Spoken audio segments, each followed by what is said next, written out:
বাচ্চারা চুপচাপ থাকলে অঘটন কিন্তু একটা ঘটেই যায়। এই দেখেন আমার মেয়ের কি কাণ্ড, পুরা একটা ফেয়ার লাভলি সুনু মেখে তো খাটে নিচে লুকাইছিল। তো মেয়েকে খুঁজে আমি পাইতেছি না যে কোথায় গেছে।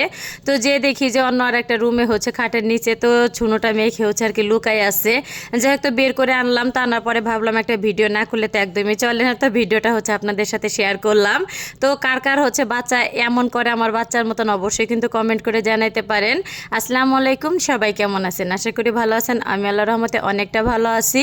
আর এই তো মেয়েকে গোসল করে তারপর ছাদের উপরে চলে আসলাম। আর আজকে কিন্তু মা ছেলে মিলে অনেকগুলি কাপড় চোপড় ধোয়া হয়েছে। পুরো একটা ছাদ জুড়েই আমাদেরই কাপড় চোপড়, তো আর কারো কাপড় চোপড় নাই। তো কাপড় চোপড় জমায় রাখি আমি একবারে ধুইলে আমার কাছে বেশি ভালো হয়। আমি প্রতিদিন কাপড় চোপড় ধোয়া আমার একদমই ভালো লাগে না। আমি অনেকগুলি জমিয়ে রেখে তারপরে একবারে আর কি ধুয়ে রুমটা আমি পরিষ্কার করে ফেলে। যাই হোক, আর এই তো বাবুর একটা আর কি পিক তোলার জন্য একটুখানি রিকোয়েস্ট করলাম। যখনই আর কি ক্যামেরাটা ধরছি তখন শুধু ঘুরতেই সে একটা পিকও তুলতে দেয় না। আমার কাছে মনে হয় যে একটা পিক তুলতে গেলে অনেক যুদ্ধ করে তারপরে একটা পিক তুলতে হয়। আর যাই হোক, এই তো ঘোরাঘুরি করতেছিল। আর ছাদের উপরে আসলে কিন্তু বাবুটা মাসাল্লাহ দিলে অনেক অনেক খুশি হয়ে যায়। আর এই তো আমার দুই মেয়েটাই এখানে আর কি খেলাধুলা করতেছিল। তো ছাদের উপরে বেশ অনেকক্ষণ আর কি ছিলাম। আর এই ভিডিওটা কিন্তু রমজানের ভিতরকার ভিডিও। তো এখনও আর কি গ্রামের বাড়িতে আছি, কিন্তু গ্রামের বাড়িতে আসার পরেও কিন্তু ভিডিওটা আমি দিতে পারি নাই গ্রামের।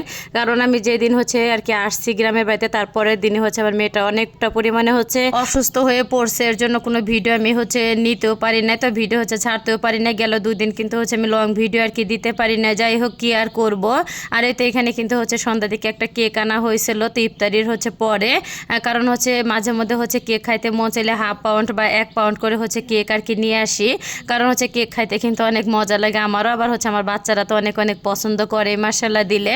আর এই তো কেকটা আর কি কেটে ফেললাম। তো কেকটা কিন্তু ফার্স্ট কাটার আগে উপরে যত চকলেট ছিল আমার ছেলে মেয়ে মিলে কিন্তু আর কি খেয়ে নিছে। যাই হোক, আর এই তো কেকটা আর কি সমান করে কেটে তো যার যার ভাগের পিসটা আর কি নিয়ে নিতেছিল।